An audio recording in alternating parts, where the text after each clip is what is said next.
ये आज मैं आपको ना अक्षय तृतीया के दिन हमारे यहाँ इस तरह से भोग लगाया जाता है देवी को।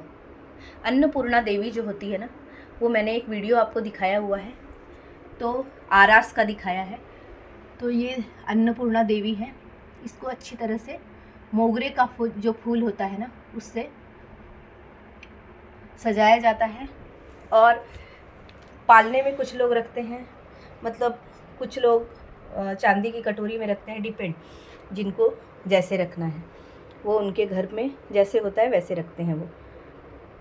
तो इस तरह से ये जो है मैं आपको दिखा रही हूँ कि महाराष्ट्रियन थाली जो होती है ना, तो इसमें आज मैंने पंच पकवान का भोग लगाया है, जिसमें ये श्रीखंड है और ये जो है ये शेवई है और ये आम है, ये नाचनी का लड्डू है और ये करंजी है। जब भी कोई लड़की, नहीं तो जब भी हम देवी को बुलाते हैं तो वो एक घर में मायके में होती है, तो जब भी ना कोई लड़की भी आती है ना, तो उसको हम लोग ये करंजी देते हैं। तो ये करंजी का इस तरह से जो रहता है ना, इस ऐसे किया हुआ, तो वो फिर आएगी मायके, ऐसा समझ है। तो इसलिए ये करंजी तो हम लोग बनाते ही हैं।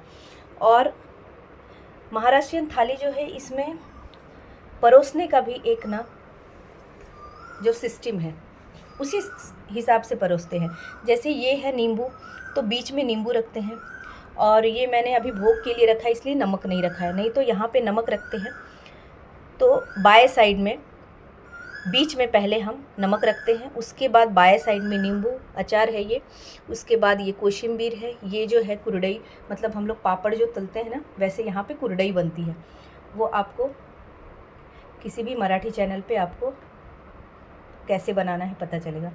उसके बाद यहाँ पे पूरी रखते हैं और ये बीच में मैंने सारा जो भी मीठा है ना, वो पंच पकवान वो रखा हुआ है। और उसके बाद यहाँ पे बीच में ही ये जो है पान रखा हुआ है। और ये है सब्जी, ये बड़ी जो होती है ना, वड़ी, उसकी सब्जी होती है। सब दाल जो पीस के और सुखा के और उसको तल के जो बनाते हैं ना, वैसे। और ये जो है, ये अरहर की दाल जो होती है, वो ये है वरण, उसको बोलते हैं हम लोग साधा वरण। उसमें नमक और थोड़ा सा गुड़ डालते हैं। और भात जो होता है, चावल जो होता है, उस पर डाल के उस पर नींबू डालते हैं और उसके बाद घी डाला हुआ रहता है, इसलिए यहाँ पे नींबू रखा हुआ है। और ये जो है, ये दही और भात है। तो ऐसा बोलते हैं कि जब हम दही भात खाते हैं तो ही हमारा जो पूरा खाना होता है ना, वो पूरा होता है, इसलिए वो दही भात रखते हैं। और उस पर एक ये जो है, ये तुलसी पत्र है। जब हम तुलसी पत्र रखते हैं ना, तभी वो पवित्र होता है, इसलिए ये तुलसी पत्र है। तो इस तरह से हमारा महाराष्ट्रियन जो खाना है ना, तो उसमें परोसने का ये सिस्टम है। इस तरह से खाना परोसते हैं किसी भी फंक्शन में भी, और जनरल भी जो रोज़ हम खाना खाते हैं ना, तो उस समय भी ना कुछ चीज़ें हैं वो दाईं तरफ रहती हैं, कुछ बाईं तरफ रहती हैं, तो उसी सिस्टम से रखना रहता है सारा।